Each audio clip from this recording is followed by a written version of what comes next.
இன்றைய பரதநாட்டிய அரங்கேற்றத்தில் நான் பிரதம விருந்தினர் என கூறினார்கள். நான் உண்மையில் பிரதம விருந்தினர் என்ற என்னுடைய வீட்டு திருமணத்துக்கு நான் ஒரு தந்தையாக வந்திருக்கிறேன்.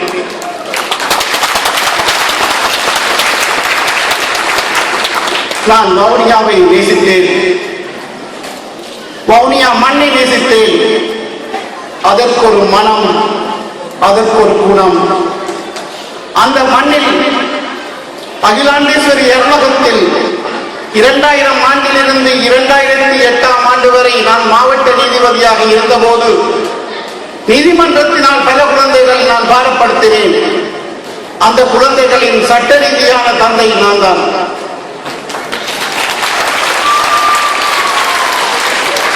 அந்த குழந்தைகளின் எதிர்காலம் நீதிமன்றத்தின் கையில் என்று அன்று சொன்னார்கள். நான் இந்த அலுவலகம் அகிலாண்டேஸ்வரி அலுவலகத்தில் நாம் பார்வையிடும் போது இத்தகைய செல்வாக்குள்ள குழந்தைகளாக இன்று இவ்வளவு பெருந்தொகையான மக்கள் முன்னிலையில் உங்களது முன்னிலையில் ஒரு பரதநாட்டியம் ஆடி உங்களை மகிழ்வித்து காட்சி எங்கள் கண்களை கலங்க வைக்கின்றது. எங்களுக்கு தாய் தந்தையர் உண்டு, அவர்களுக்கு நீங்கள் எல்லோரும் தாய் தந்தையர் என்பதை நீங்கள் மறந்துவிடக் கூடாது. அவர்கள் தெய்வீகத்தின் குழந்தைகள், தெய்வத்தின் குழந்தைகள். நீதிமன்றினால் பாரப்படுத்த ஒரு குழந்தைக்கு திருமணம் நடைபெற்றது. அந்த விழாவில் கலந்து கொண்டேன், சாட்சியாக கையொப்பமிட்டேன். வவுனியாவை விட்டு அகன்று சென்றேன். இங்கே விவேகானந்த கல்லூரி பெரியவர் இருக்கின்றார். நான் கல்முனையில் இருந்தேன், என்று யாழ்ப்பாணத்தில் இருக்கின்றேன். வடக்கு கிழக்கு தெற்கு மேற்கு மூல முழுக்க நான் கடமையாற்றிக் கொண்டிருக்கின்ற ஒரு நீதிபதி. அந்த வகையில் எங்களுடைய தெய்வீக குழந்தைகளின் பரதநாட்டியத்துக்கு மட்டக்களப்பும் உதவி செய்தது, யாழ்ப்பாணமும் உதவி செய்தது என்று கூறினார். ஆனால் ஐயா வேதாந்தன் என்னோடு சொன்னால் இதுவரையும் நினைத்து வைத்தது வன்னிமண் என்று. அந்த வகையில் இந்த குழந்தைகளில் தெய்வீகம் பொருந்திய பரதநாட்டியம் திருமதி சூரியயாளி வீரசிங்கம் அவர்களுடைய நெறியாக்கை மிகவும் பாராட்ட வேண்டியது. தயவு செய்து அனைவரும் எழுந்து நின்று அந்த குழந்தைகளுக்கும் அந்த சூரியயாளி ஆசிரியருக்கும் அந்த பாடகர் குழுக்களுக்கும் கரவசத்துடன் நன்றியை தெரிவித்துக் கொள்ளுங்கள்.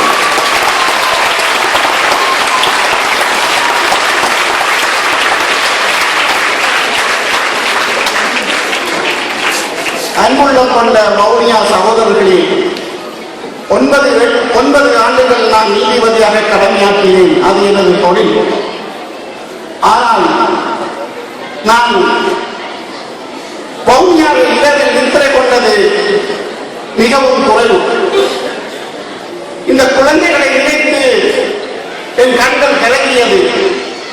ஆனால் இந்த நவரத்னராய ஐயாவிடம் நாங்கள் பாடப்படுத்திய போதும் அங்கே அவர்கள் நடத்திய விதங்கள், அங்கே அவர்களை பார்க்கின்ற மேற்பார்வைகள் அனைத்தையும் பார்க்கும் போது அவர் எங்களை விட மேலான தந்தையாக அவர் காணப்படுகிறார்.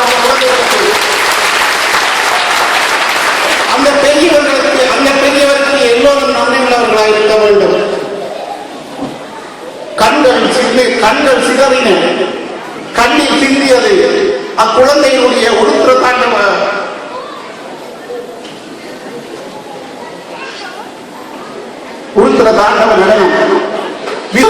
நடனம், அந்த நடனத்தை பார்க்கும் போது வேதாந்தன் ஐயா ஓடி சென்று அந்த குழந்தையை அள்ளி முத்தம் கொடுத்தார். அதை பாருங்கள், அது உணர்ச்சியின் உச்சகட்டம். அப்படிப்பட்ட ஒரு ஆட்டம் அந்த குழந்தை காணப்பட்டது. அது பரதநாட்டியம் அல்ல, அது பரதநாட்டியம் அல்ல. அந்த பரதத்துக்கு அந்த பிள்ளை உயிரை கொடுத்து ஆடியது. அதுதான் சிவனுடைய தாண்டவாட்டம். அந்த 5 குழந்தைகளும் தங்களை மறந்து தங்களுடைய உடலுக்கு ஒரு உயிராக பரதநாட்டியத்தை நேசித்து இந்த பெண் ஜனத்தின் முன்னிலையில் ஒரு மிகப்பெரிய பரதநாட்டிய அரங்கேற்றத்தை இன்று ஏற்படுத்தியுள்ளார்கள். இங்கே அகரங்கர் ஐயா இருந்த பாடல் தங்கள் கண்களை கசிய வைத்தன, என்னையும் சேர்ப்பாயா. அந்த குழந்தை இறுதியாக கண்ணீர் சிந்திய வண்ணம் என்னையும் சேர்ப்பாயா என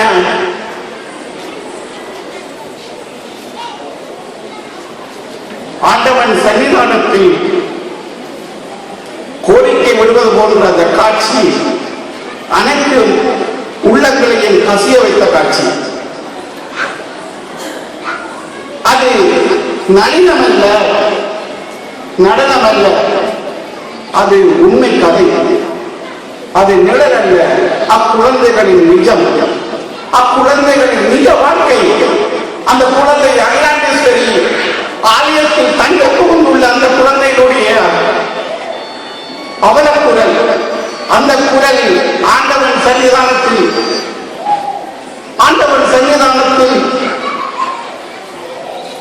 முன்வைத்த கூப்பிட்ட குரல், அந்த குரலுக்கு அகிலாண்டேஸ்வரியும் அங்கே உள்ள சிவனும் அருகில் உள்ள நைனியம்மனும் மிகவும் ஆசீர்வதித்துக் கொண்டிருக்கின்றார்கள். 5 குழந்தைகளையும் 5 ஸ்டார் என்று சொல்லுகிறோம். ஹோட்டலுக்கு போனால் 5 ஸ்டார் என்று சொல்லுகிறோம்.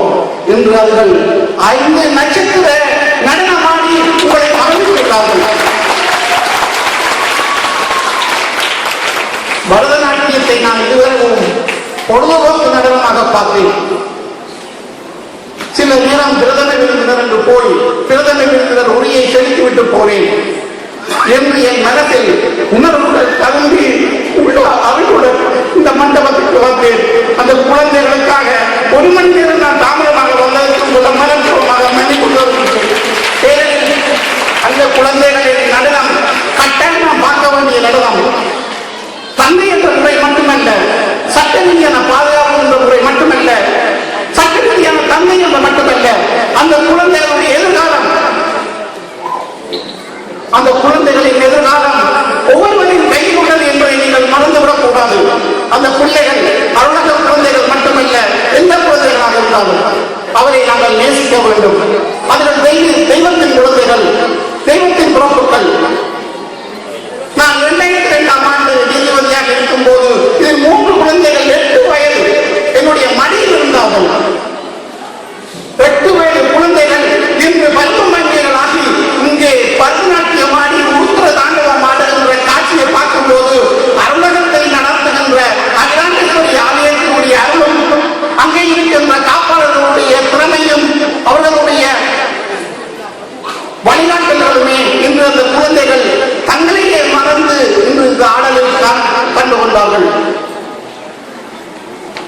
குரு சூரியயானி வீரசிங்கம் அவர்களுக்கு நான் தலைவணங்குகின்றேன். இந்த குழந்தைகளை 5ஐயும் ஒன்றாக்கி ஒரு மேடையில் பரதநாட்டிய அரங்கேற்றம் நடத்துவது என்பது சாதாரண விடயம் அல்ல, மிகவும் கடினமான விடயம்.